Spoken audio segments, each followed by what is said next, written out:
నమస్తే అండి యూట్యూబ్ ప్రేక్షకులందరికీ వెల్కమ్ టు అవర్ ఛానల్.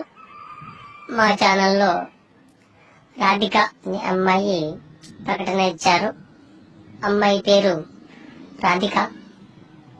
అమ్మాయి ఐటీ కంపెనీలో జాబ్ చేస్తుంది. అమ్మాయికి మంచి వరుడు కావాలి. అమ్మాయి దగ్గర కారు, ఇల్లు, జాబ్ ఉంది. అమ్మాయిని జాగ్రత్తగా మంచిగా చూసుకునే వాళ్ళు కావాలి అని అమ్మాయి ప్రకటన ఇచ్చారు. అమ్మాయి హైదరాబాద్ ఐటీ కంపెనీలో జాబ్ చేస్తారు. అమ్మాయి 20 లక్షలు అబ్బాయికి వరకట్నంగా డబ్బులు కూడా ఇస్తుంది. ఎవరైనా మా ఈ ఛానల్ని చూసి మీకు మా వీడియో నచ్చినట్లయితే ఈ నెంబర్కి సంప్రదించి అమ్మాయి యొక్క పూర్తి వివరాలను తెలుసుకుని మాతో ఫోన్లో సంప్రదించండి.